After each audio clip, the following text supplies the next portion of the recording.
feelings exhausted. These Gucci shoes, watch. Alright, say man, this is Jump Around podcast. Where we jump from here to a little bit of airwell. And today we got a real special one today. We don't got not one, not two. We got 4 special guests for y'all today, man. Y'all fellas, go ahead one by one. Start with you, man. Go ahead and introduce yourself. Tell me where you from and everything. I'm Bob Knight. You call me Ryan. From the northeast side of town. I run pretty much a CDL school. But the CDL school is to impact other people, to change their lives and to get them resources to make them better. Right on. What's going on, man? This Big C checking in. Y'all know 48, man. Coming down. Yes, sir. I'm checking in. Well, listen, I'm a driver instructor at my big brother's school. I'm also a youth mentor. We run a nonprofit called the Carrier Foundation, cultivating at-risk youth. So we come into every hood, every neighborhood, man. We picking our kids up, we elevating them, and even for our brothers coming out of prison. So that's how we kicking it. This Big C, man, checking in. So, yeah, man. I'm Big Phree. Yeah, man. So from Columbia SC, y'all already know, Justice Impacted, board member of King Raising Kings. Just came here to support and show the youth that there's more to life. You know what I mean? Coming out of prison, getting back on the right track, getting everything, and with some millionaire mindset. You know what I mean? Ready to take it to another level. You know what I mean? And last but not least, y'all already know what time it is, man. Jay Power, man, Mr. Rise and Shine, owner of Rise and Shine Motivations LLC, youth motivational speaker, and founder of Rise and Shine Inspirations, 501c3 nonprofit dedicated to youth and community empowerment. Also coming out of Northeast Columbia, we already know Percival Road, Durgan Boulevard, Park, man. We track all of them. Just stay tuned, man. Come in here to drop that gas the way I give it up. Yes, sir. You know, we got some powerful motivation behind it, man. So we're going to jump right into it. Now, we here at their facility. What's the name of the school now? It's Nice Drivers Academy. Nice Drivers Academy. And y'all specialize in helping folks get their CDL, right? CDL and driver's education. So if you need your regular driver's license, we do that. We also have brokerage and dispatch classes this time. All right, cool. So so for the regular driving thing, y'all do like permits and everything for like teenage, everything? We'll be able to do permits, to giving you the class, to testing you. So our objective is to be a one-stop shop. All right, that's okay. So what's like the basic requirements to join the school or get enrolled in the school? Well, for the CDL, all you would need is your CDL permit and your DOT physical. We'll take care of the rest. For the driver's license, we can pretty much get you your driver's license permit, and then as far as the license itself, we'll train you and we'll get you that license. All right, so the big question everybody gonna want to know, does it cost anything? Or if it does, how much does it cost? Well, it does cost, right? So we're not the highest, but we are definitely the best. So it's $4,800 for the CDL, which you pretty much get everything you need. And also a job. 9 times out of 10, we have job partners that come in the whole time they're in school and give them a job when they leave. If there's a situation where you don't have the money, we have programs that we're aligned with and grants and scholarships that we can help you get through the CDL program also. Nice. So when did you start this school? How long has it been running? This is actually my new school, the northeast side of town. This school right here has been open probably about 2 months. Okay. My other school, formerly, I've owned that one for 3.5 years. So I've been doing this I would say about 4 years or so. Where's the other school located? It was on West Columbia. West Columbia? Mm-hmm. So under the same name? No, we did it by a different name. So I kind of separated and wanted to build a new one on this side of town. Okay, that's cool. So are you a driver yourself? I am. Are y'all drivers or just y'all two? Yeah, not yet, but I'm going. I'm locked in. All right, so I don't mean to skip around, but all right, we know y'all drivers. What's your occupation, brother? Well, not so much of an occupation, bro. More so my passion and my calling, bro. I like it. Right. It's basically youth motivational speaking. You know what I'm saying? So I work with young people, typically ages 13, 18 to 20ish, and it's just more so using my story, you know, and shared experience to actually impact them and like transition to thinking. You know, we understand like all throughout America, bro. You know what I'm saying? The issue with young people. You know, Right. so just me seeing where I can bring value to that space at, that's what I do. Man. I think you gonna also see, bro. Like even with us in this room at this very moment, this is like a collaboration of minds. You know, Right. everybody come from a different background, but share similar stories or have a like-minded about Right. where we want to go moving forward. So honestly, you came at a pivotal time Right, because this right here, you really walked into a think tank. Everybody didn't even know you was coming, homie. You know what I'm saying? Really? So that, right. Oh, So, yeah, this is beautiful. you walked into something real powerful, bro. What you getting on camera right now? You getting the real deal. history, bro. Exactly. So, So y'all need to watch and pay attention, because I'm here for these boys to drop gems. You know, because I'm saying like this is my family right here. Big C is my family. The rest of y'all boys, I'm just meeting y'all today, so my questions gonna be authentic, they ain't gonna be raw. Nothing script. Nothing script. They already know that. They know how it is with me already. Right. So I'm gonna start with you, brother. You're a driver. Tell me a little more about your background. When did you start driving, and what gave you the motivation to start school? You know what? I've been driving since 2009. I started a company. I've never worked for a trucking company, but I was on pretty much my own trucking company. And I just bought a truck. I just went out one day and bought a truck and a trailer, and I just started. Took the risk. Yeah, took the risk. That's why even with the school, with those who want to start a business, I was helping them start a business, because I don't want them to have to scratch up their knee on stuff I had to. Because everything that I learned, I pretty much was self-learned. Gotcha. So what would be the first piece of advice you would give to somebody that's out there that didn't, let's say they already went about the truck and they're trying to get going for themselves? Seek wise counsel. Seek wise counsel. Seek wise counsel. The word says seek wise counsel. Yeah. I didn't seek wise counsel. Okay. I learned on my own, right? But now that I have some wisdom in this, get you somebody that's already been doing that thing for a while, Right. and they can help you not go out of business. Right. The beauty of what I would say my story is, I never had to go out of business. But along the way, the Father allowed me to find wise counsel to keep me going, to now that I am the wise counsel in this particular situation, which is a blessing. Yeah, big blessing right there. All right. I like that. All right. So, Big C, man. Talk to me, man. I talk back.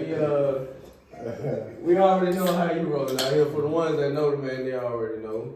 Man, But go ahead and give me a little bit more detail about your background. 'Cause, like, when did you start driving? I started driving a year ago. Year ago. Like little bro, I came home. I had 15 years for a while. Came home. I met Big Bro at the trucking school. I ain't been home 100 days. I'm talking about, I'm hungry. Matter of fact, I'm ravenous. I'm more than hungry. Yeah. I'm extremely hungry.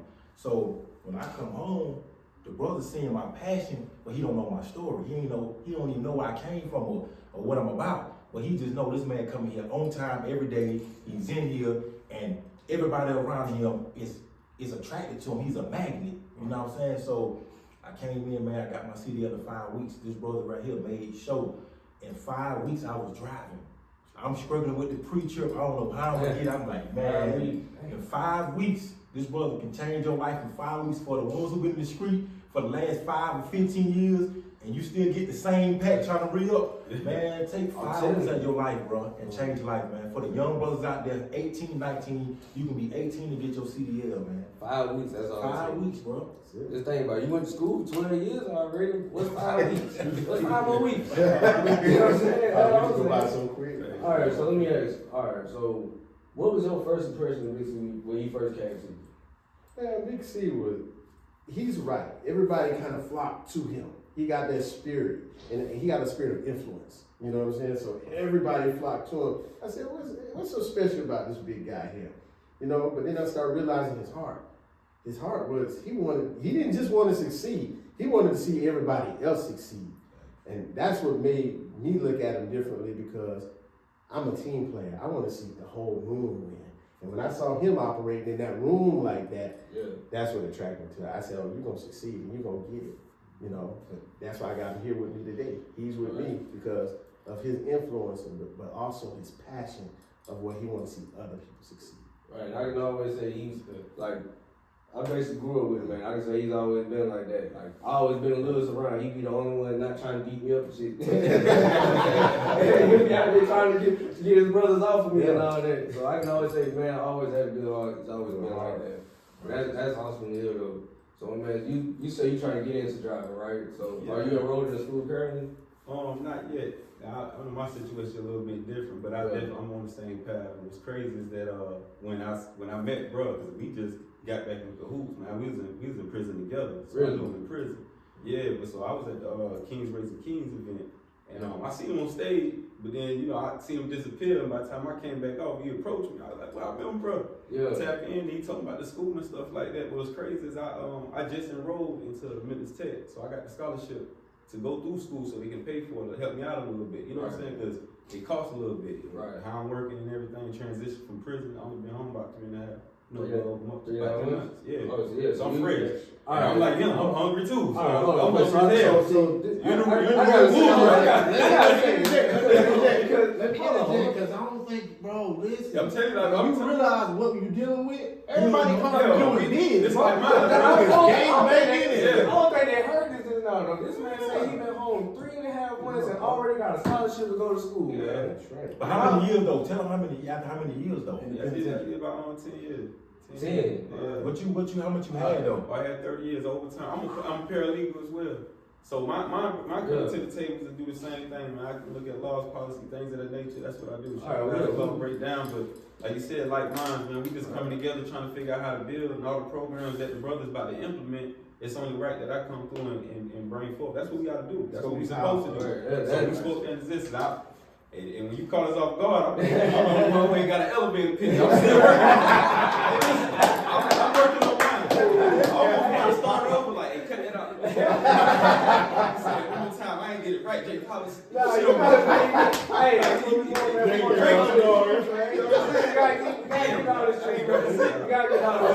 it's authentic though. It's all real. Everything the brother said is all real. Everything Big C, he right. He is influential because he came to me, and we was on the same path already. But he came to me and he influenced me, and I just got work. I ain't even took it down. Now I'm tired as hell.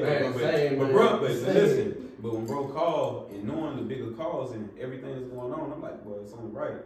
You know what I mean? Because I remember being behind that wall saying, I'll wait for opportunity. That's all you know what I mean? All you gotta do is get me in the room. Opportunity to show you gotta get it. Yeah. Man, that's power right there. I'm gonna get more into that with you.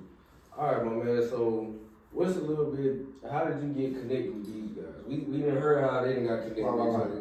How did you get involved with the circle right here? Well, like I said, bro, and that's why I'm trying to drop these gems on you so you can wrap your mind around what's going on and who in the room with you. You know what I'm saying?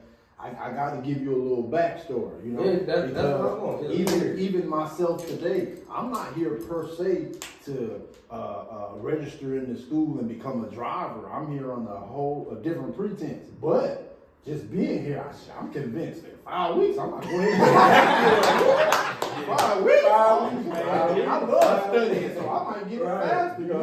All right, so what's your purpose? Okay, so like I said, man, you walked into a mastermind, bro. Just like it took the founding fathers to sit at a table and design America as we know it today. That's what's happening right now. You know what I'm saying? So to give you a little bit of the backstory, like when I'm in my speaking space, I go by J Power. You know what I'm saying? I'm from Northeast Columbia, also I go by J5. You know, just connected with Big C, of course. That's my homie. You know what I'm saying? You talking to dudes who actually veterans that did bids, just like the brother, 10-year bid. You know what I'm saying? In the field, gangbanging, all that other extra stuff too. You know, but as you can see, you dealing with wise men here.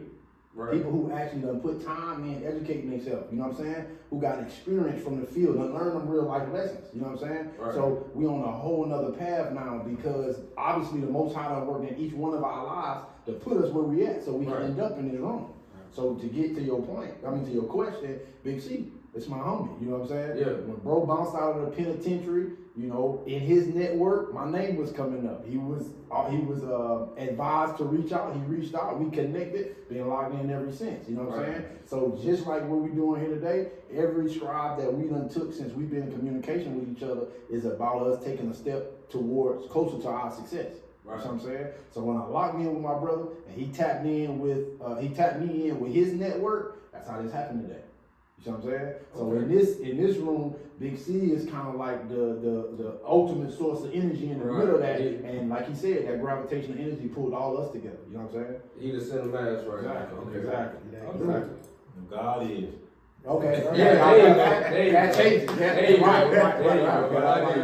Right. We here to make history though, bro. You know what I'm saying? Yeah. When you pull back the curtains on J Power and the Rise and Shine brand, which is a brand that I created, dedicated to youth and community, man, you see at the core of it, bro, it's like we just trying to save lives, bro. We trying to get out here, bro, because like we done went that way that the music and the media and the streets told us we went that way, and you dealing with people who actually stood on business. You ain't dealing with no flukes. I tell you, these real deal folks right there. Pull back them curtains, go out the streets. You ain't dealing with no flukes now. You see what I'm saying? Right. However, though, once you get enlightened, once the Most High show you the light, you can't deny it no more. You saw it. You feel what I'm saying? So my point in saying that is we know the truth. Right. And all we doing now is exercising that. And the Most High just blessing us. So Yeah, it's a think tank, bro. You walked into, you know? Right. You walked into a divine moment. Yeah, man. You know that? Because at the end of the day, it could have been many days you walked in here. Exactly. You walked into a day where that these us four people were sitting here talking about how we can change not just the youth, but everyone's lives that needs help. Right? So this is divine. So you're supposed to be here today. Exactly. He's supposed to be here today. Right. He's supposed to be here. He's supposed to be here. So what you're with, it's not just history or anything like that. This is God working. Exactly. Hey, you cannot believe it if you want to, but it's happening right now in front of y'all eyes. You can see it. So what I want to get into is you got a lot of people out here that's trying to live the lives that y'all got away from.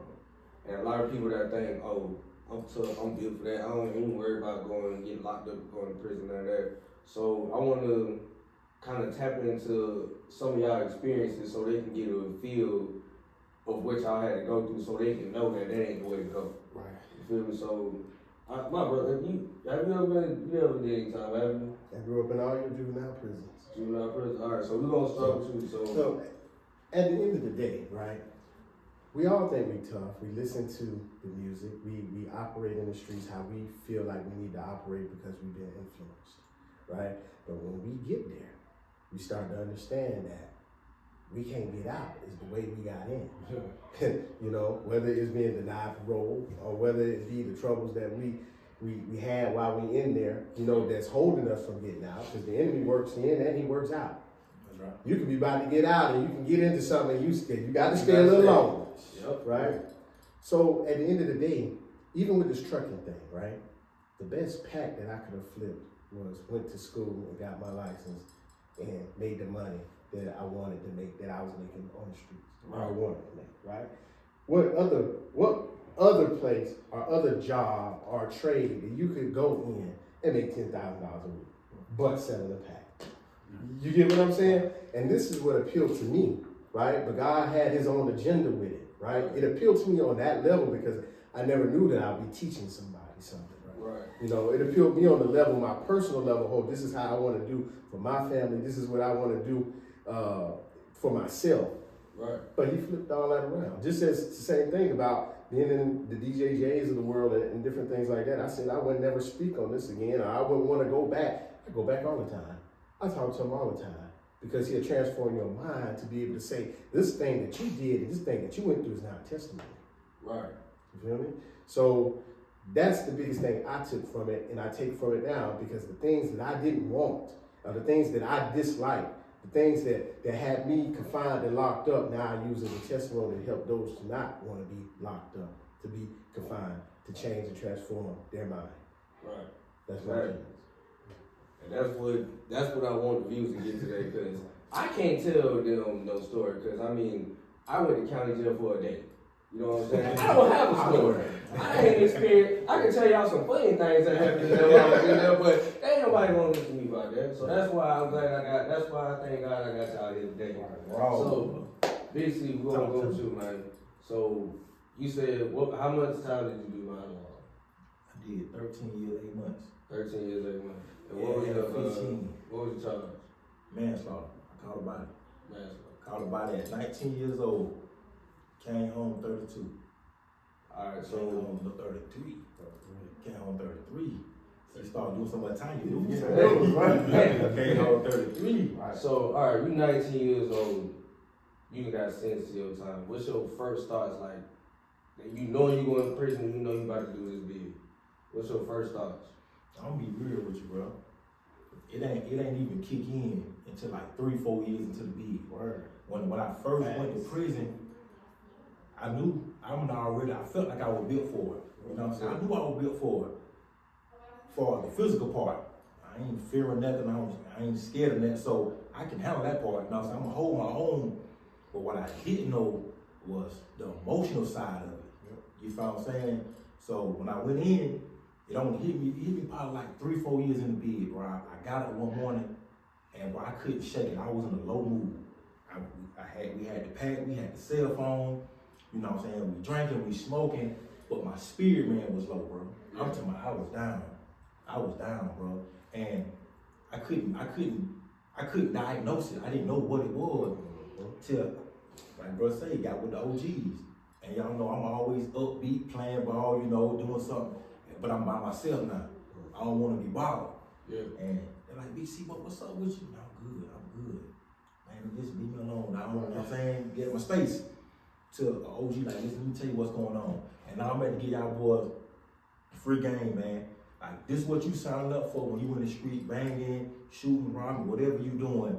So, you know when the weekend come, and you're like, boy, it's Friday, I'm ready to go get fresh. You know what I'm saying? I'm ready to turn up. I put that to the back of my mind because I know I wasn't gonna see the weekend how I wanted to see it in 13 years. You know, birthdays, Christmas, kids' birthdays, holidays, cookouts, you know what I'm saying? 4th of July, all that stuff I put to the back of my mind because I knew physically I couldn't be there. But see, the thing about it, the emotional part of that, you can suppress it so long, but your subconscious mind, it's gonna leak out. It's gonna come across that wall you put up. And man, when it come across that wall, I realized, y'all, I was depressed. I was lonely. I was depressed. I was suppressed. I was depressed. And the COs had me oppressed. Any type of oppression, all could be. I was depressed. I was depressed. So 3-4 years in, bro, I realized I was in trouble, bro. I realized from 2000, I got locked up in prison, bro, in 2012. The bid started. I got locked up in 2010 in the county jail. The bid started in 2012. 2014, 15, I realized I'm in trouble. I'm like, bro, you ain't gonna go home to 2020. Like, you need to start thinking about going home. And I still got 3 years left. My max out date was November 2023.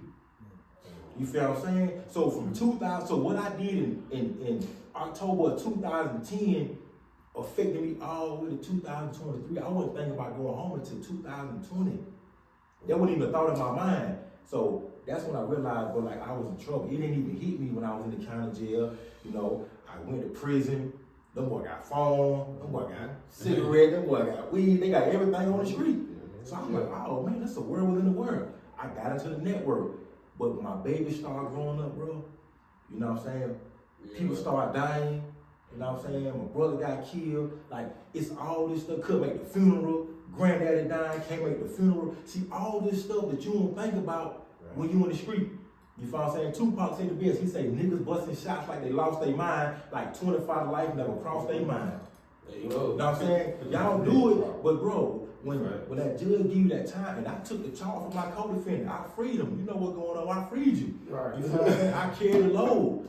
At 19, bro, never told, never fold. I took it. Yeah. But I didn't know what I was signing up for real. You know what I'm saying? But came home a better man, bro. So, I mean, that's the story. That's when I knew I was in trouble, bro. Right. So y'all hear that? Like them boys said, 5 weeks over 13 years. No, that's right. That's all I'm saying. All day. That's all I'm saying. Alright, so we're gonna come to you, bro. So you say you did 10, right? You did. So what was your initial charge? Now, you know, I'm at an actual innocent case. I Yeah. got charged with armed robbery, first degree burglary, and 2 counts of kidnapping. So what allegedly happened was somebody robbed a connector or something like that. My name got thrown in the wind. You know what I mean? No. And allegedly by a so-called victim alleged that my name was in the phone. It was a bunch of miscalculations. The only reason why I ain't gonna go so deep in it because it still got Yeah, you know what I'm saying, yeah. stuff like that. But everything was false allegations from the beginning. You know what I'm saying? And like bro said, because everything they said kind of hit deep with me, especially with bro telling about the story of prison and how mentally and everything. But even going back to the streets, you know what I'm saying? Started off as a street nigga, you know what I'm saying? Pops died young, you know what I'm saying? Mama, you know what I mean? Got a lot of dope head uncles and stuff like that. So raised in the streets. So never said I was innocent to being in the streets. I always been suspected of some stuff, you know what I'm saying? But as far as the charging things and allegations, you know what I mean? I wasn't even involved with it. Right. But it kind of, you know what I'm saying, backtrack on what bro said, man, going back to prison, it hit me instantly. You know what I'm saying? Because I'm actually innocent. I ain't really been involved with it, you feel me? I ain't at all. So so that ate me up from day one. Right. And what's crazy is that I remember coming in the cell in the OG at the county jail. And I know I've had a wild sentence before. I don't know if everybody know what a wild is. Youth offender act, you know, I've been in shit. So I caught that at 17, did a little, you know, back and forth 10 months, stuff like that, about twice. But I never went to prison and had a bid. So with a 30-year sentence over my head, my heart was in my stomach. Yeah. So as soon as I got to the county and then going to trial, giving it took a lot of tests, had over 8 alibi witnesses, man, everything in my favor. I don't even know how I even got back there. So I remember my old school came to me in the county, like, man, you need to start learning case law. Everywhere I went, I had somebody dropping jewels, and I always been elders, because like the young dude couldn't reach me too much, you know what I'm saying? Yeah. And I don't bang, but my whole family do. You know, my whole family blood, best friend, crib, home, in a hood full of G's. I'm from college place, you feel me? Yeah. Out there, North Main. That's all them boys bang G over there, you feel me? So I never banged. I always been like a anomaly. My pops kind of raised me different. So with that being said and done, I went in alone, so it was instant isolation. But looking at the whole situation and focus on my case and just locking in on myself and what I want out of life and really just looking at where the hell I've been at. And like bro too, I lost my brother behind the wall. Yeah. Seeing my babies grow up, never seen them one time since I went down. So, you know, that bothered me, so I just been eating, you know what I mean? The motivation, that was just my motivation, you know what I mean? Getting through everything. Yeah, man, even, I'm talking about, we've been in war zones, you know what I'm saying? It's been treacherous. So, one thing I tell young brothers now, I'm still trying to figure out a way to get it through them so they don't have to go through what I've been through. Right. So, my best, I'm learning how to, you know, put my pitch, or put my story and deliver it to them in such a way, but I find it actually easy one-on-one to relate to the youth though, you know what I mean? So especially young men, a lot of ones I talk to, we can relate, we can vibe, you know what I mean? Some of them just want to be heard, and some of them got a lot of questions.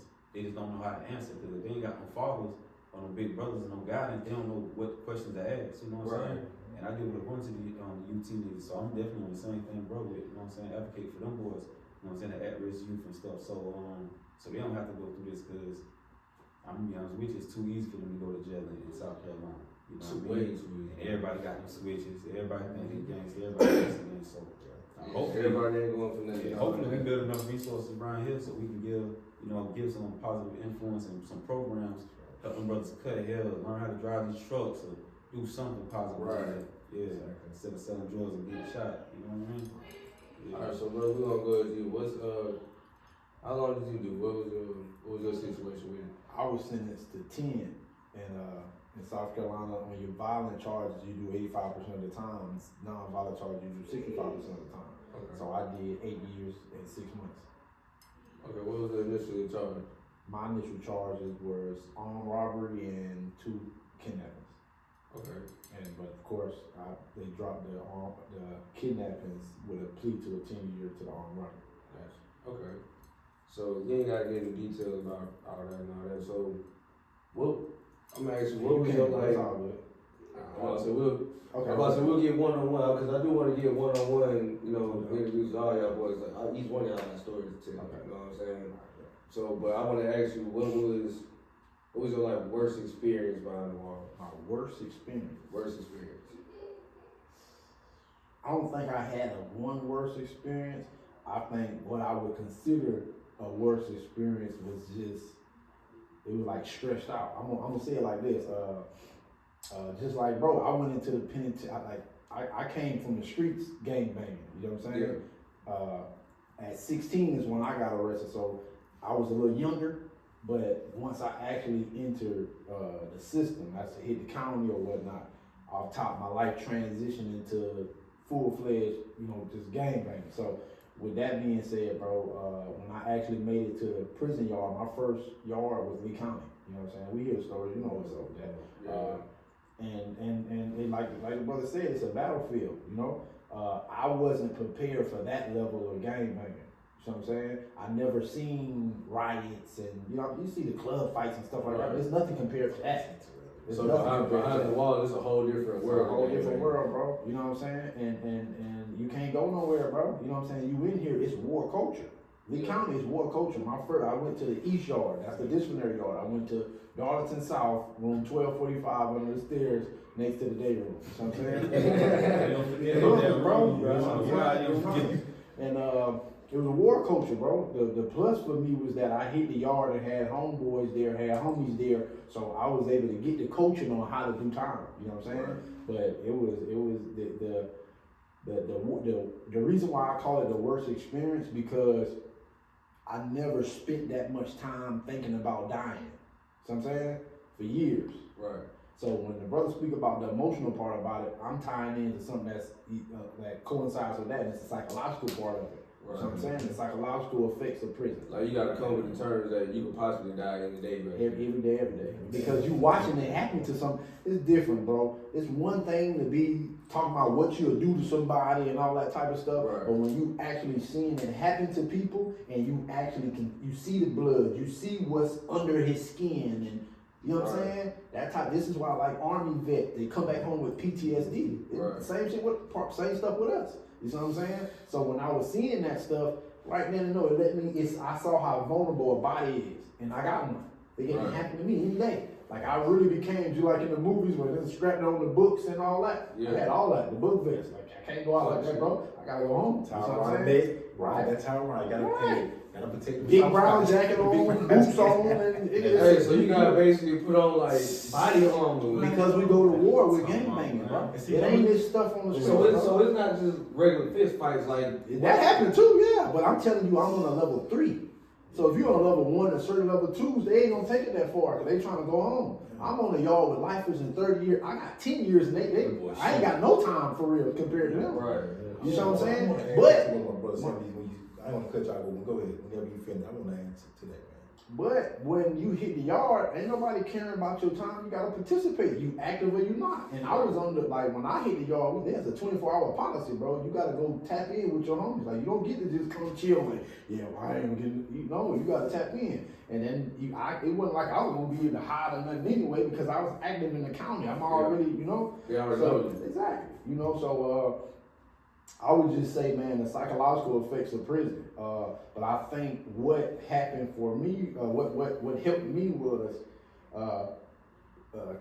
actually getting schooled on the gang literature. You know what I'm saying? I come from G-Shine family blood. So when I actually got schooled on that literature and was taught that it's a social revolutionary movement and not what these cats out here think they doing, these niggas is rappers, they're not banging, bro. Right. So when I was educated about what it means to be a revolutionary, what that was really about, and I'm studying the George Jacksons, the Huey P. Newtons, the Bobby Seals, like the real revolutionaries, that became my image of male masculinity. I wasn't tripping off what my big homie them was doing. I ain't tripping on that. You know what I'm saying? Because I realized they got it wrong. They just don't know it. But just like any righteous leader, bro, it's gonna be hard when you stand alone. You know what I'm saying? Right. Now I'm standing with blood, so don't get it twisted. But in my mind, I'm here for a reason. So now I'm banging for a purpose. You know what I'm saying? And bro, that changed me because the knowledge showed me that the power of the warrior most dangerous weapon is his mind. Right. So I stayed in my head a lot. Like I tell you, I paid attention to my bill. I paid attention, bro, because I was on war mode. I became infatuated with war tactics, chess, all that type of stuff. You know what I'm saying? Right. So true indeed, it helped build and mold me into the person that I am or was to participate in that environment. However, the psychological effects. I'm just blessed to say that the Most High was working on me during that time of my life to where I was able to keep my sanity, you know what I'm saying, in it all, you know what I'm saying? So if that answer your question as far as the work. Nah, that answers my question and a whole lot of other questions I was gonna ask. But what you was gonna ask, Big C? Let me hear what you got. Like the brother was saying about this war zone. So I want to give some insight so y'all can know, because everybody like, man, in prison, do they got knives? Yes. Yeah, I ain't gonna lie, when y'all was tripping me out with the putting on the phone books and writing. No. So when I first came to prison, right, like he went to Lee County. So the worst 2 yards to go on was either Lee County, Broad River, or Libra. I went to Libra. I got 15 years. Anything over 10 years, you go into level 3. So I go to Broad River. I go to Libra. I'm in room 1, right by the phone room, like the telephone room, the same room, like pay phones. Yeah. Y'all young boys don't know nothing about no more. But them behind the wall in prison. So I'm at my door, and the door shut, you know what I'm saying? So it's just been a riot. We on top tier, bottom tier, so that means that the dorm's so chaotic, you know what I'm saying? And so in the uproar, that the whole dorm can't be out at the same time, because something gonna pop off. So you let the top tier out for a few hours, you're going back in your room for the remainder of the door, ain't no more coming out to the next day. If you come out the next day, and then the bottom half come out. So when I came in, we was on lockdown. I'm behind the door. They let the top tier out. Bro, let me tell y'all, man, I ain't been in prison an hour.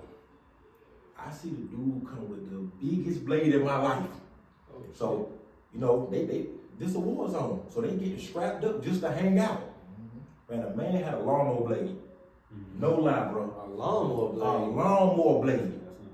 Because think about it, little bro. You got the prisoners cut the grass with push lawnmowers. Right. No, yeah. So That's crazy. when the lawnmower break, this man took the blade off.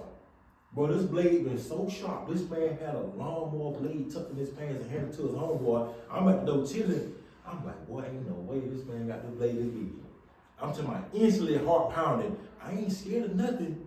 But like my brother Jay Powell said, in my mind, I'm like, hey bro, we can die back here. Right. Yeah, at that moment, I had to accept death at that moment.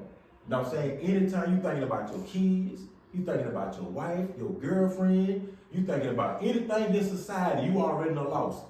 You know what I'm saying? You gotta become that beast because you just not invited yourself to the concrete jungle.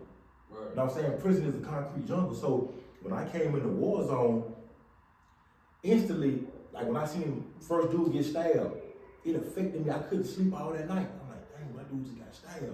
Like in the street, you can shoot somebody and you might not even see the body drop. Right. But in prison, for me to do this brother some harm, I gotta push that blade. You gotta get up on it. Right. You gotta get up on him. That's a whole different level of combat. You know what I'm saying? That a lot of people ain't really ready to understand. And there's some people in this room, we done pushed that blade before. We done did that dirt. We done did that because if it was either them or us. Right. So what I'm saying is, man, it got to the point where when I first got in prison, seeing somebody get stabbed affected me to what now, and I know all these brothers can attest to this, I'm in the dorm eating a meal. It's called a sit-up. I'm eating a sit-up, and somebody done broken somebody's locker and done stole something, and the G's or the Crips or the Bloods done stab them up. I'm like, man, stupid nigga, that's what you get. You know what I'm saying? Dumb, dog. You know what I'm saying? Man, get him out the dorm. So it was to the fact that, well, when I first came in, seeing somebody get hurt, I was like, yo, that's crazy. To what now, after years now went on and I passed by, I done adapted to the jungle. To where this man done got chopped up for doing something stupid. Man, listen, we going back in the room, we about to smoke, we about to drink, nigga done, man. Hey man, bro, finish keep cooking real quick. So it's normal. What he explaining is he has become desensitized to murder. Right. Same stuff that was going on with these kids playing these games. Right. But with these, I'm tough. You ain't built if you ain't been tried and proven to be tough. Right. So I'm saying, like I told you, when I hit the yard, I never been introduced to that form of war. Where everybody just everywhere and Right. you can get stabbed and like I done been in the battlefield and had to back with one of my homies because it's just a different type of thing. But the same heart rate experiences here too. I done been on the field, bro, and teeth challenging. You know what I'm saying? I gotta grit my teeth and I don't even know what's going on. Something is happening to me while I'm in this situation. But I know in my head, I ain't backing down. I'm riding. You know what I'm saying? So what I realized, like the brother said, over time, then it's gone. And now it's like muscle memory.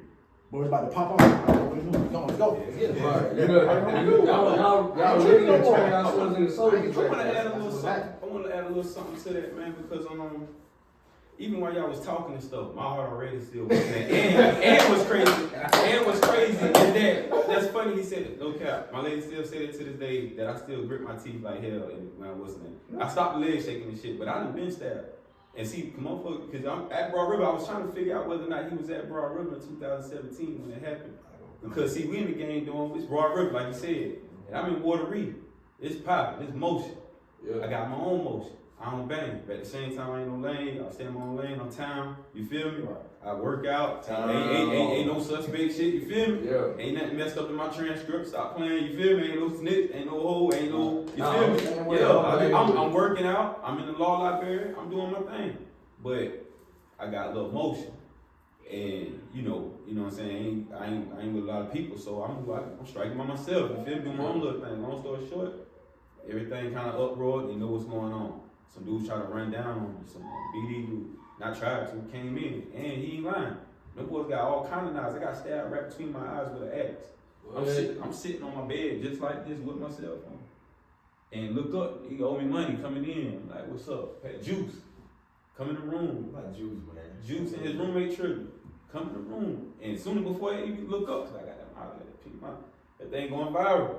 You know what I mean? The boys come in. As soon as I look up, he's swinging, I'm backing up, it impaled me right in the eye, blood skirting out. I'm holding a knife, he messed around, pulled it out, blood draining down my face, he stabbed me again in my head. By this time, I'm trying to find, you know what I mean? I'm trying to get right. Yeah. His roommate, as soon as I'm trying to look for my shit, his roommate hit me across the head with the lock, little thing, he gonna drop cords with locks on it. Right, yeah. So listen, make a man ran down. So listen, get hit across the head. I'm getting robbed. Right? I ain't like I'm trying to find my shit. Hey, they want the phone. They want my, my groceries. Yeah. They want the bag. They can't get it. They can't find it. Whatever like that. By that time, I'm gonna find my, you know what I'm saying? What's the name? I got blue steel. I ain't gonna lie to you. I bought 2 of them. They got 2 men all around them. Yeah. I had 2 of them. I ain't gonna lie to you. When they pulled out, that thing shined. Boy, backed up, fell out. I got out the room trying to get out. Long story short. You know what I'm saying? Same thing when you down. You gotta enter a different type of mode. You know what I mean? And one thing about prison is it's a network down back there that nobody else believes, an underground railroad. So you can't really run nowhere. I don't care what plantation you run to, you can't go nowhere. Yeah. So it was really about I had to stand on business. So, with the whole it almost been a ride because of that too, because the homies ain't like that for one. You know what I'm saying? That's family. And there's a lot of other shit I'm doing too. You know what I'm saying? So it almost went up for all the G's at that time. But I knew I had to need a rest, took penicillin. Cops don't care nothing about you. You really got to deal with everything by yourself. I healed myself in the room, so it don't show you. Yourself? Heal myself. My Muslim in the E-man, next door type shit. So they ain't give you no medical care? Nah, I got penicillin pills, what's the name? The Muslims help me out. No fix. And listen, and don't get me wrong. And listen. And when that happened, and after that happened on everything, asking about being in prison for River 2000, I got all my shit and 10 more times. I'm talking about because everything came back. Everything came back, and what's the name? And them boys had to be locked down in their room by their brothers. But by day 3, I'm tripping.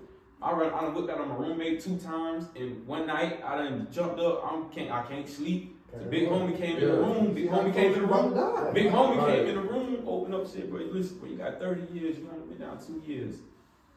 You can't sleep on this. That shit gonna eat you. You can't live in the dorm on the yard. Somebody that got at you or whatever like that. You can't. I know this boy got home. He got about 20 of them. You know what I mean? What's the name? So you like, bro, hey, it's traumatic. You gotta do what you gotta do. I'm gonna be honest with you. Trauma. After rolling that blunt, walk in the room, I couldn't even sleep. I couldn't eat, man. By day 3, I just walked out the damn door, went to his big homie room, couldn't find him. He was like, man, help on Rob. I'm looking for him. When I found him, I got the shoot. Shouted, listen, caught him coming up the steps, hit him in his face, hit him in his neck. This I'm on top of him, I'm just chopping. Yeah. And by the time I black out, Big Rob Melvin snatched me up, I'm trying to whip on him like, bro, it's me time. It's me time. And I'm blooded, the whole floor blooded. One thing about Broad River, any dorm like that, is that by the time they drag a body, man, the blood is up in about 5 minutes. That boy's got a NASCAR pit team. I'm talking about everything. Yeah. Back to regular schedule. I got stitched up in a room in a cell. Never made the medical. Them boys, they don't gonna help you. So you back there when you say savage. The reason why I hit me is because I know how I feel to hit, and then when I came to, I'm thinking I'm about to get jumped anyway, so that's why I felt like I had to kill them before they jumped me. But I come up and the homies around me like a wall, like a fire around me. Say Really, one time for an answer. yeah, I'm just being honest. How did you get healed, bro? He didn't go. Well, I healed myself, but he didn't go to Baptist. No. Matter of fact, I didn't want to tell every You little go to detail. prison. I didn't want to tell every detail, but when I came down, though, I did come down. I came in downstairs, telling the cop, let me out. But this cop is under the control of one of the G's, and he was like, man, what y'all want to do with him? And by that time, so Really? yeah, he working for them. The same nigga that shot the type shit. So they ain't want to, excuse my language, but they ain't want to he didn't want to let me out. So it was a big thing. Like I said, they couldn't control the door. The whole door open. It's wide open now. You can't stop nothing. Junk. And it was real junk. So you really had to eat. You really had to, and I ain't gonna lie to you. Ever since then though, they knew I handled my business, and I ain't gonna lie to you. I ain't never had a problem with none of them. He said the sense. I mean, don't get me wrong. It always been tension though, and and when you gotta understand, I got 30 years, so I'm stuck in that mentality. Yeah. So I'm around nothing but life. All my roommates got 30 years and better, so I'm around certified murderers. So when they see blood, the whole dorm excited really. So even though you like, what the hell I just did, everybody else like, yeah, nigga, you locked in, bro. They already know, yeah. And guess what? You got to, because if not, that's gonna happen too often. So I've been diagnosed with PTSD, but I had to go through 3 institutions just to get to that point. Right. I ain't gonna lie to you because I never wanted to talk to nobody. I had to get to 2 institutions just to get to the CBU and start talking to other dudes who was thinking about shooting people or stabbing people. And I started talking to them, and I thought about like, damn, I ain't getting no counseling. So when I went to go talk to a counselor, I ain't even gonna hold you.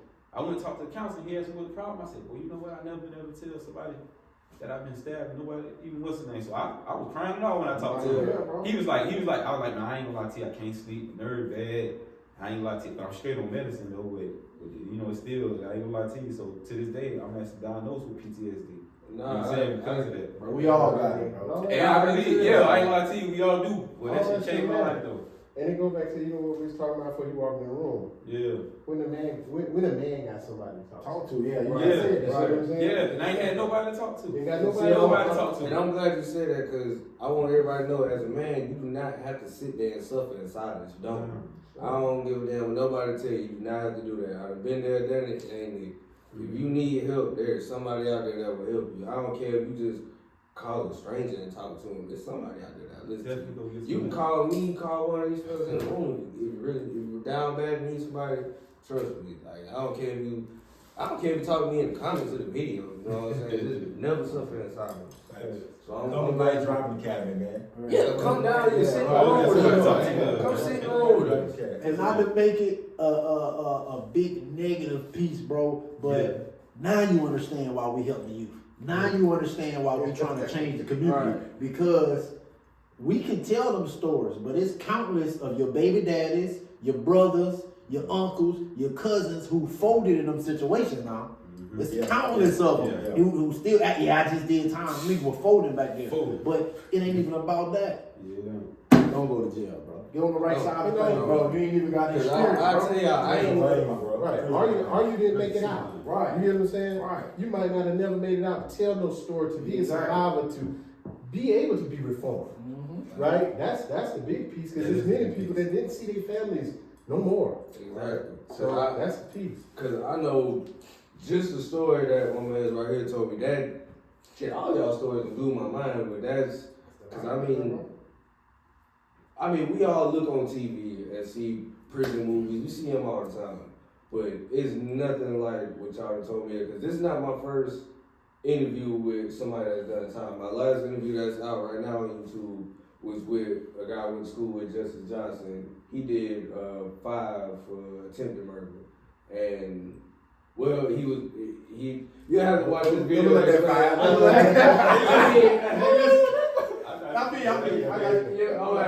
levels to it though. It wasn't like they just gave him 5 off the rip. You know what I'm saying? It started off with 20 and it trickled down. Okay. But the stories he told me line up with what y'all was saying. Like he told me his crazy story. It was I believe he said it was a race riot, like some Hispanics versus blacks.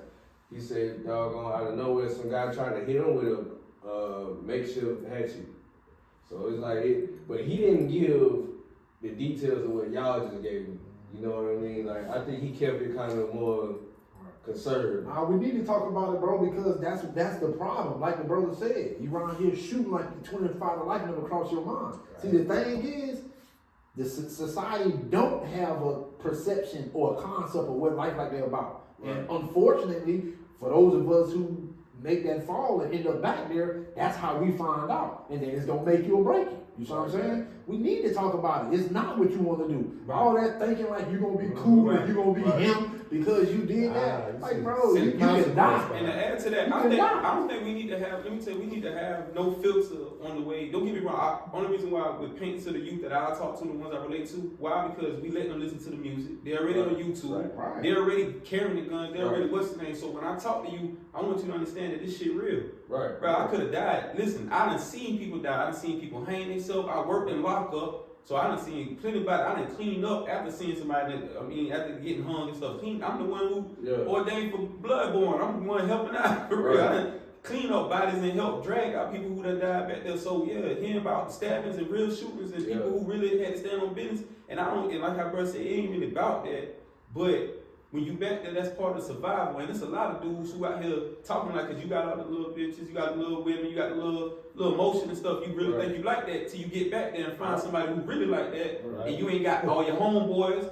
You ain't, you know what I'm saying? And now you realize your hands ain't as good as you thought it was. Right, you ain't got really built like that. You ain't really built to stand on business like that. So a lot of them need to self-check that right now. So I want to give it to them raw so they can really dive. That's what I want. Especially to our culture. If y'all on my platform, y'all do not have to censor y'all stuff. I'm not worried about no monetization and none of that. I ain't even worried about making no money off of this. I'm doing it just to put it out there for people to see. You know what I'm saying? To spread positive knowledge, because I watch a lot of podcasts because this is something I wanted to do, so I had to research it. Right. And I done heard a lot of people tell their prison story on podcasts. That's how I know y'all for real about what y'all saying. Right. You know what I'm saying? And what I see is negativity, controversy. A lot of people getting views on people talking about just crazy situations about nothing to help nobody.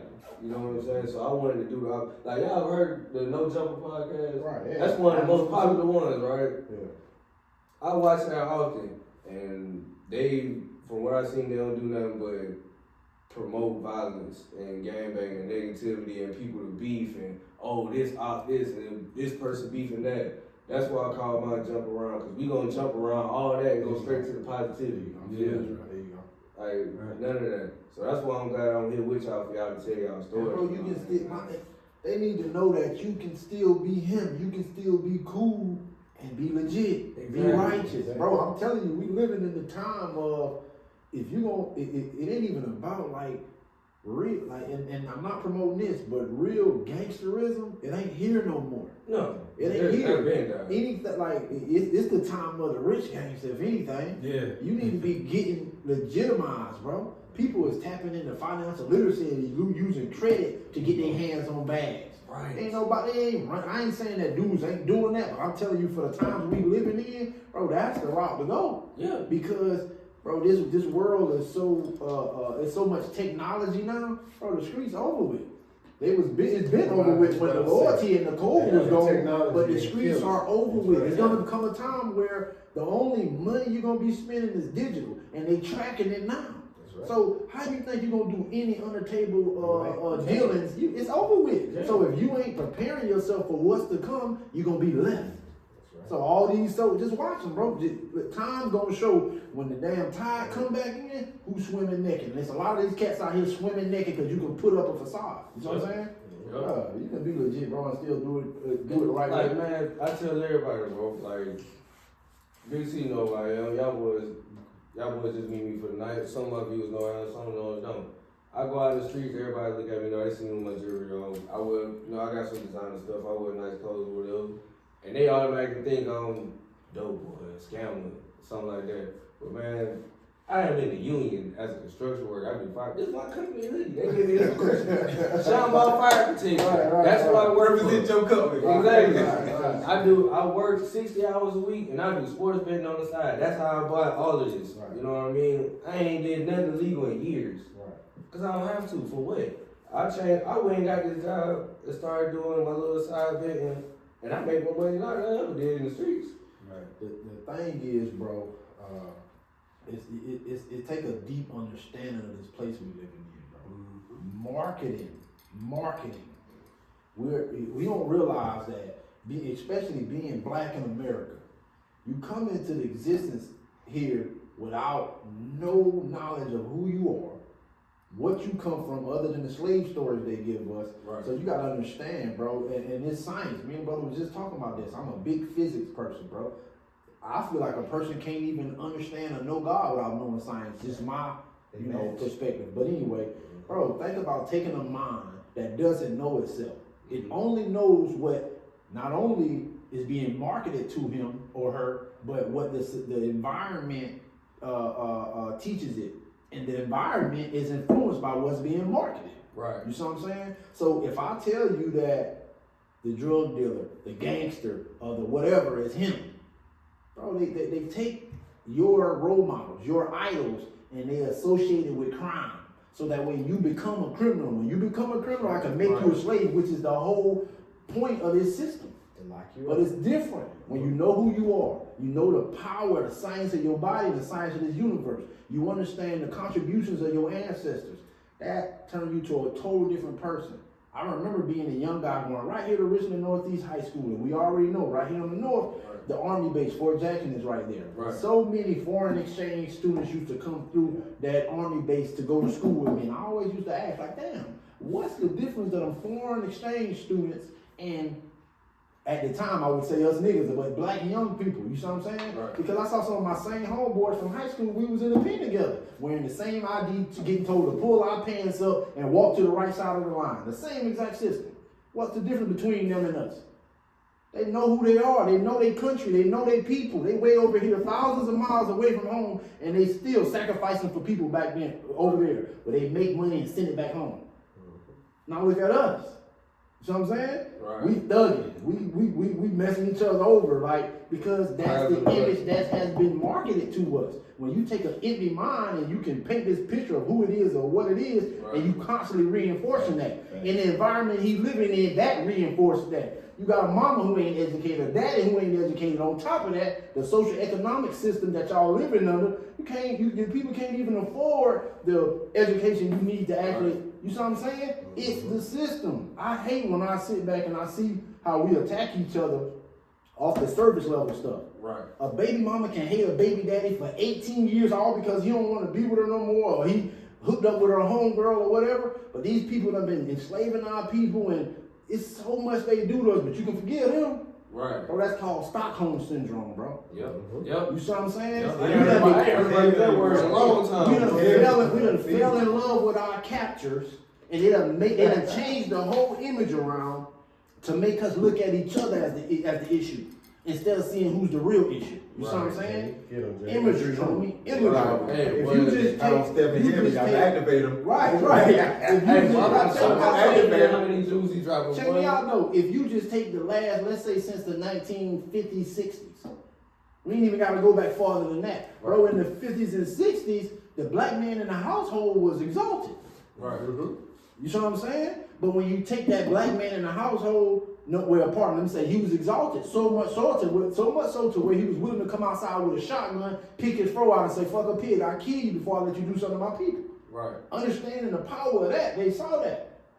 COINTELPRO explain all this stuff. Just do your research. But they saw that and realized that they needed to hinder that to hinder us. Right. So when you take this black man that all these young black kids looking up to every morning because he's standing out there at the bus stop making sure they get to school safe with a shotgun, feeding them breakfast before they go to school, and they admiring him. But when you take him and you make him Dolomite, now he pushing hoes, pushing heroin. You know what I'm saying? Shooting at his rivals. What does that do to the young mind who's looking up to him? You know what he want to be? Dolomite. You see what I'm saying? Yep. And then you turn Dolomite in the 70s. You turn Dolomite in the 70s. Then in the 80s, you turn Dolomite to the Supreme Team or Frank Lucas, and you see what I'm saying? And then gangster rap.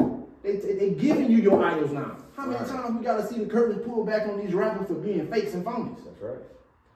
And that's one thing I've been trying to tell people. Every day, but we can't. Come on, bro. Like a lot of people look at these rappers and be like, "Oh, they got rich and they do this in the streets, Market. blah, blah, blah, blah. No, that's a lie. They did not get rich out the streets. They got rich off doing music, something legal. If they had got rich out the streets, they would not be rappers. They would still be in the streets. They got rich off of influence. Exactly. Like, What they, sold them was the marketing, right? They I'm didn't have right. the money until the marketing came, right. right? And then that began to be your idol. So as you idolize them, you push more money into them. Exactly. But what do you have?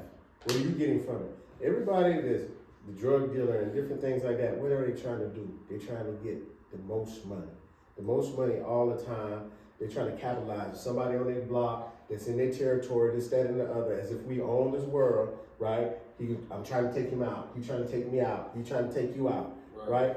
At the end of the day, it's still about money. It's about monetary thing, right? So even on this podcast, we talk about, you know, the pieces to the puzzle about what's been done to us, who we make idols, right? How we get the money. The major thing is, if we can have the money and the means to, we wouldn't even do these things. Right, exactly. Right? Do it. And it goes back to even different trades. And I'm not talking about constructing school or anything like that. It don't matter if you're doing HVAC. It doesn't matter if you're doing carpentry. Right. It is the fact that we not showing each other how to do these things to bring ourselves out of poverty.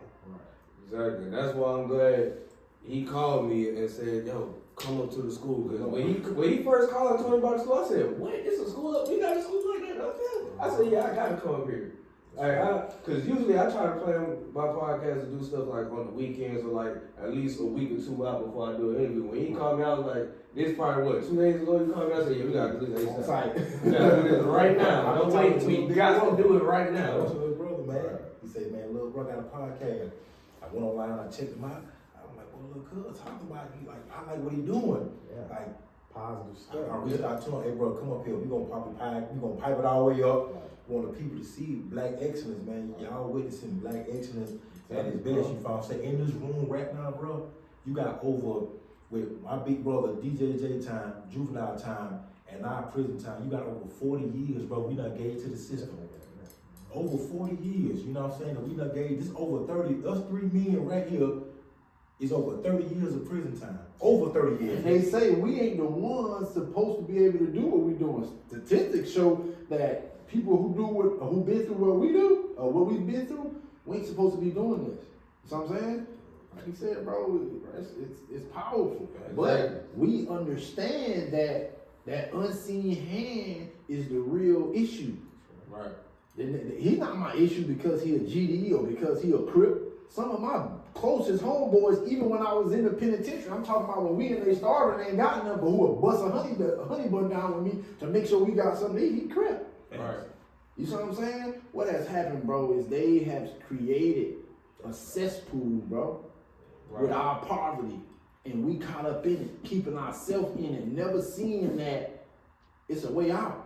Like the brother said, if we had the means, we wouldn't even be doing some of the stuff we doing, bro. And that's how you are disattached from who you are. You see what I'm saying? This stuff goes deeper, but I don't want to get too deep to lose nobody, bro. Deep, Jay. You might want to hit it with it. Might want to hit it with it. You got kings in this room. Right. But they took that kingship away. Yeah, bro. You see? It's real, man. And they made you into what they wanted you to be. That's what they did. Made you into what they wanted you to The be. making of a nigga, bro. They actually got a blueprint.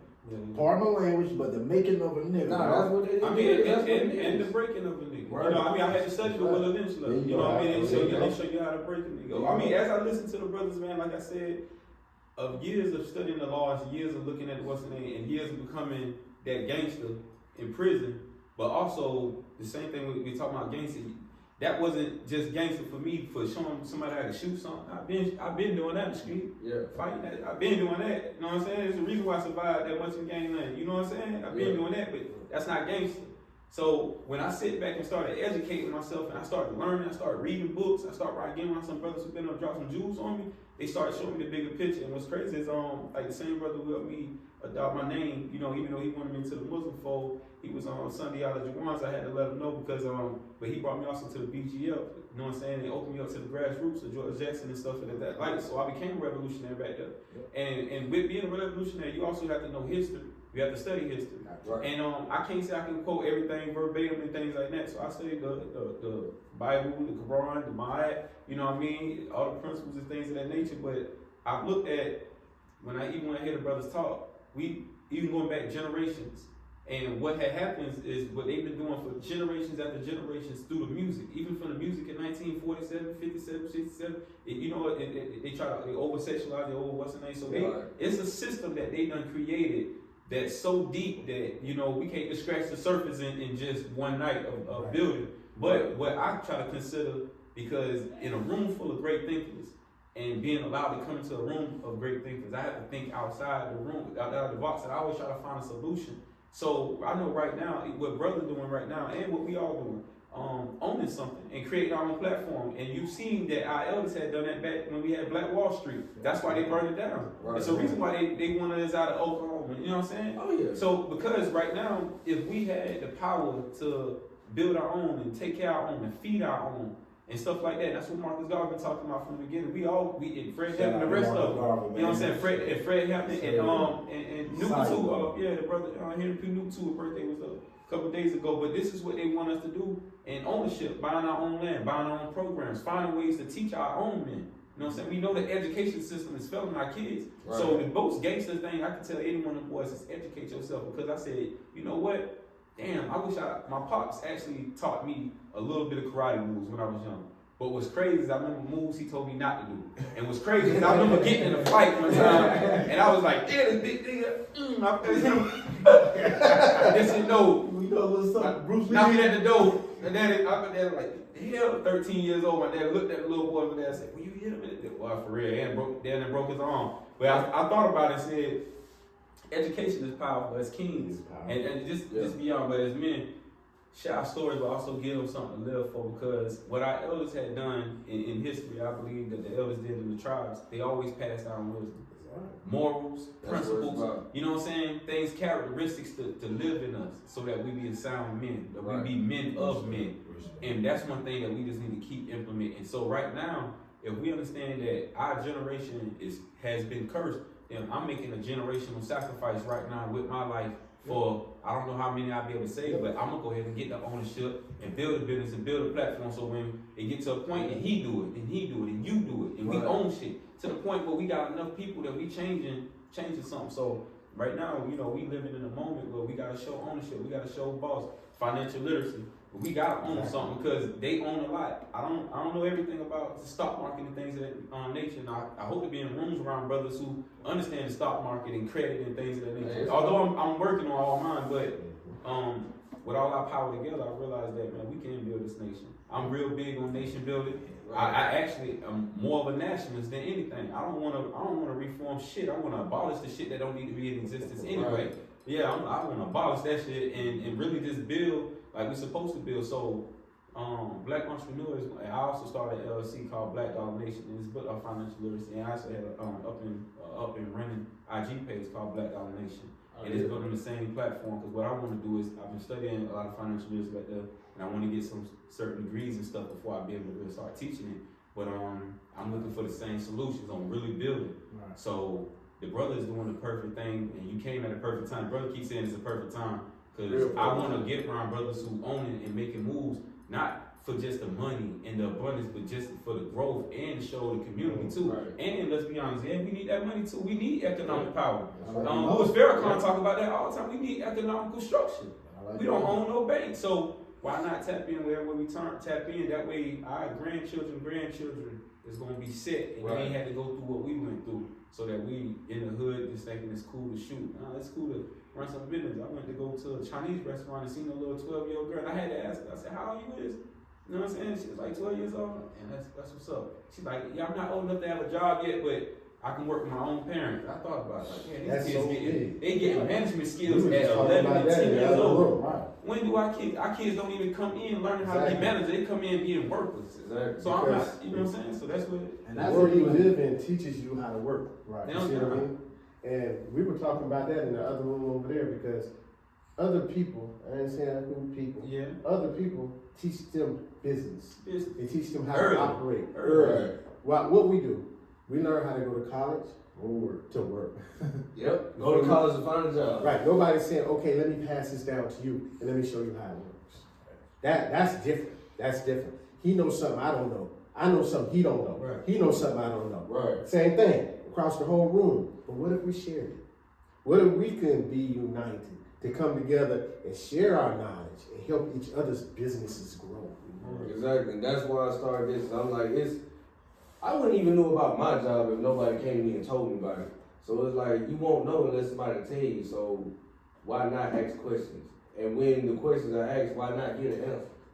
You know what I mean? Because that's where I see a lot of time going on. People gatekeep a lot, which is something I never agreed to. Because knowledge is free, knowledge is powerful. And if I know something and you know it too, that's just making us more powerful against the enemy. You know what I'm saying? So I appreciate y'all boys, every single last one of y'all for sitting here. Like, I damn near want to take my jewelry out there and drop some gems in. Like, leave. But yeah, hit like, this ain't gonna be the last time I come back, but I do want to, we is gonna go ahead and wrap it up. But we definitely go out and schedule another time to come back. You would be here for Bro, hours. I'm gonna say this Man, right here, listen. bro. You always welcome. And for everybody that's out there listening, bro, this is a hub. You know what I'm saying? This is a holy ground, bro, for my brothers, my sisters. You know what I'm saying? Out in the street. It's for the single parents out there. You say you need a place for your kids to go at. You know what I'm saying? You want to give up on them. You don't know what to do. Bring them nights trucking.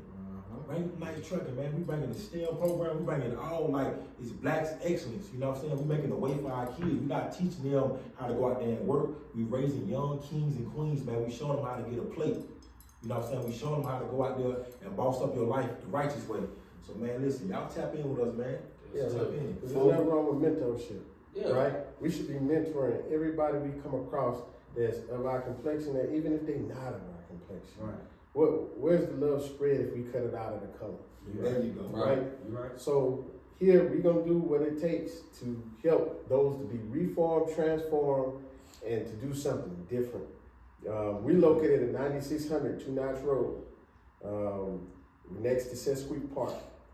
And it doesn't matter if you're having a problem with your son, your daughter. We have many youth mentors here that can help you out. And it doesn't even matter if they're not interested in trucking. We have relationships with so many different trades and programs, whether it's CNA, that's next door, you know, or anything that they are thinking that they want to do. And if we don't know it, we're gonna help them find it. Because that's what we gotta be on as a group. Yes, sir. That's the beauty of it. Resource for sure. That's the beauty of it, man. So I appreciate each one of y'all boys, man. This was a blessed night, man. This has been Jump Around Podcast. We're gonna go ahead and jump up out of here, man. Y'all have a good night. All right, man. Peace. Well, we gonna pack you up. Hey, listen, man.